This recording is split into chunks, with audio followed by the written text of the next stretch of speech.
हे केशव, ये सब मानकर भी कि आत्मा नित्य, सनातन और अजन्मा है, उसे शस्त्र नहीं काट सकते, आग नहीं जला सकती, फिर भी प्राणी की आत्मा को दुख सुख, शोक खुशी, मान अपमान, पीड़ा और आनंद का एहसास क्यों होता है? हे पार्थ, मैंने पहले ही तुम्हें बताया कि सुख दुख का आभास करना आत्मा का नहीं, शरीर का काम है। परंतु केशव, शरीर को दुख या पीड़ा तभी होगी जब शरीर को कोई चोट लग जाए या उसका कोई अंग कट जाए। जैसे शरीर आग में जल जाए, उससे जो पीड़ा होती है वो तो शरीर की पीड़ा है। परंतु मान हानि होने से जो दुख होता है या मान होने से जो आनंद आता है, उसमें तो शरीर को कोई चोट नहीं पहुंचती। वो मान हानि का दुख, वो अपकीर्ति की पीड़ा तो आत्मा को ही होती है ना? नहीं अर्जुन, ये कीर्ति अपकीर्ति, मान अपमान, ये लाभ हानि, ये जीतने का आनंद अथवा हारने की पीड़ा, ये भी आत्मा को नहीं होती। ये आत्मा का काम नहीं है, ये तो मन की शरारत है। मन की शरारत, इसका क्या अर्थ है केशव? पार्थ, प्राणी के शरीर का एक अदृश्य अंग है मन, जो दिखाई नहीं देता, परंतु वही सबसे शक्तिशाली हिस्सा है शरीर का। ये याद रखो कि मन शरीर का हिस्सा है, उसका आत्मा से कोई संबंध नहीं। उसके हाथों में मोह माया का जाल है, जिसे वो मनुष्य की कामनाओं पर डालता रहता है और उसे अपने वश में करता रहता है। ये मन शरीर से भी मोह करता है, अपनी खुशियों से भी मोह करता है और अपने दुखों से भी। खुशियों में खुशियों से भरे गीत गाता है, तो दुख में दुख भरे गीत गुनगुनाता है। अपने दुख में दूसरों को शामिल करके उसे खुशी होती है। किसी भी प्राणी को उसका मन जीवन के अंत तक अपने जाल से निकलने नहीं देता। रस्सी में बांधकर उसे तरह तरह के नाच नचवाता रहता है। वो जीव को इतनी फुर्सत भी नहीं देता कि वो अपने अंतर में झांक कर अपनी आत्मा को पहचाने और आत्मा के अंदर जिस परमात्मा का प्रकाश है, उस परमात्मा का साक्षात्कार करे। हे पार्थ, प्राणी के लिए आवश्यक है कि प्राणी अपने मन को काबू में करके अपने अंतर में झांक कर आत्मा को देखे। तब उस आत्मा के अंदर उसे परमात्मा का प्रकाश स्पष्ट दिखाई देगा।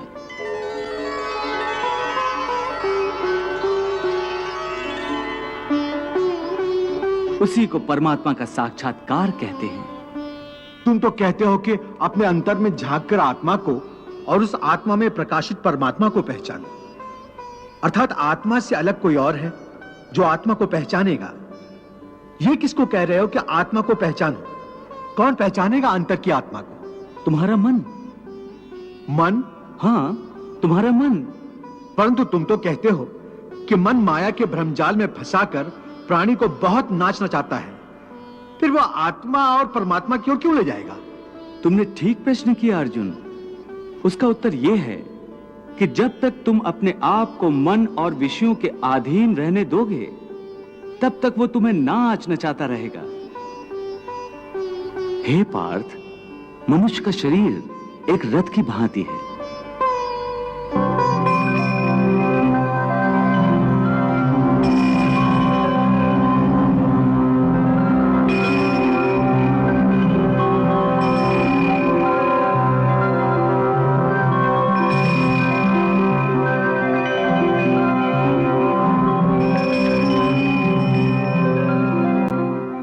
उस रथ के जो घोड़े हैं, उन्हें मनुष्य की इंद्रियां समझो।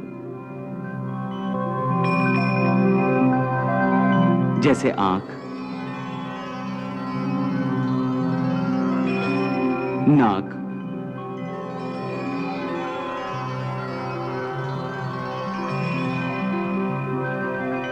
कान, मुख, जीवा आदि। उन इंद्रियों को, घोड़ों को जो सारथी चलाता है, वो सारथी ही मन है। और उस रथ में बैठा हुआ जो उस रथ का स्वामी है वही आत्मा है।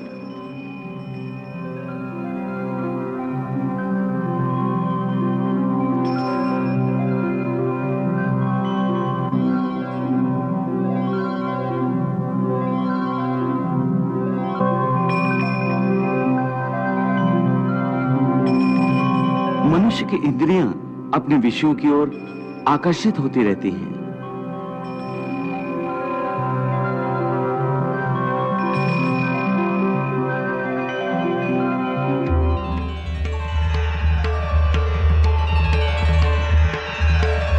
और उसका मन इंद्रियों को उनके विषयों की ओर ही दौड़ाता रहता है।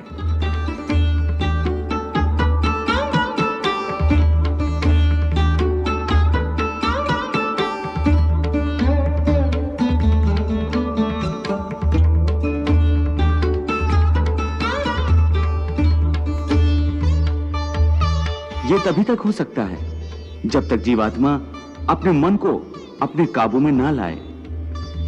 जब तक मन काबू में नहीं आएगा, वो इंद्रियों को उनके विषयों की ओर ही दौड़ाता रहेगा। विषय उनको बुलाते हैं, इंद्रियां उनकी तरफ भागती हैं और मन जीवात्मा की परवाह किए बगैर रथ को उस ओर लिए जाता है। परंतु जब तुम स्वयं मन के अधीन न रहकर मन को अपने अधीन कर लोगे, तो वही मन एक अच्छे सारथी की तरह तुम्हारे शरीर रूपी रथ को सीधे प्रभु के चरणों में ले जाएगा।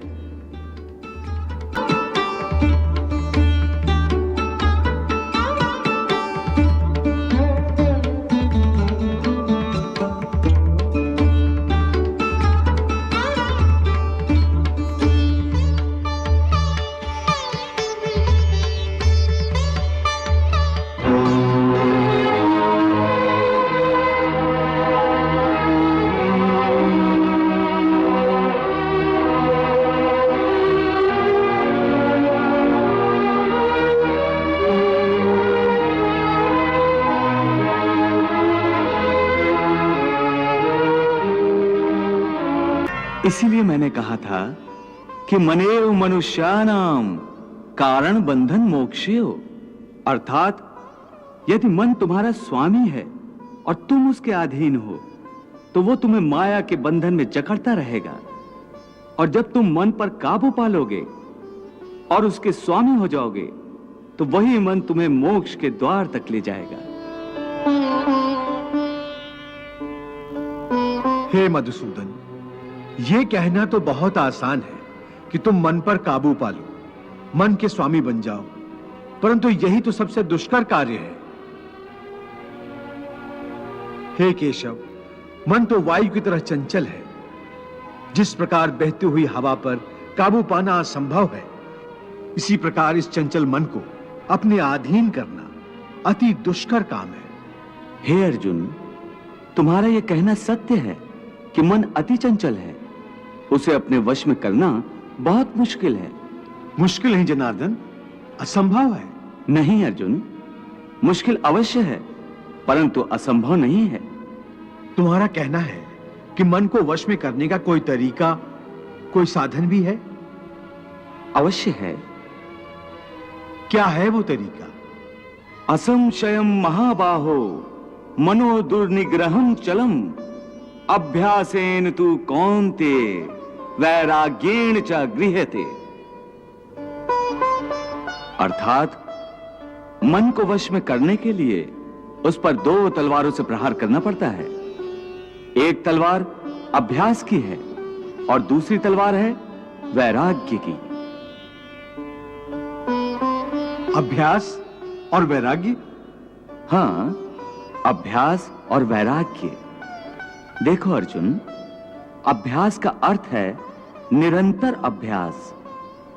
मन को एक काम पर लगा दो, वो वहां से भागेगा, उसे पकड़ कर लाओ, वो फिर भागेगा, उसे फिर पकड़ो। ऐसा बार बार करना पड़ेगा। जैसे घोड़े का नवजात शिशु एक क्षण के लिए भी स्थिर नहीं रहता, क्षण क्षण में इधर उधर फुदकता रहता है। और ऐसे चंचल मन को काबू करना उतना ही कठिन है जैसे किसी मुंहजोर घोड़े को काबू करना। ऐसे घोड़े को काबू करने के लिए सवार जितना जोर लगाता है, घोड़ा उतना ही विरोध करता है। परंतु यदि सवार दृढ़ संकल्प हो तो अंत में वो सरकश घोड़े पर सवार हो जाता है। उसी प्रकार मन को भी नियंत्रण की रस्सी में बांधकर बार बार अपने रास्ते पर लाया जाता है, तो अंत में वो अपने स्वामी का कहना मानना शुरू कर देता है। इसी को कहते हैं अभ्यास की तलवार चलाना। जब अभ्यास की तलवार से ही मन ठीक रास्ते पर आ जाए, फिर वह दूसरी वैरागी की तलवार की क्या आवश्यकता है? उसकी आवश्यकता इसलिए है कि एक बार ठीक रास्ते पर आ जाने के बाद मन फिर से उल्टे रास्ते पर न चला जाए, क्योंकि उल्टे रास्ते पर इंद्रियों के विषय उसे सदा ही आकर्षित करते रहेंगे।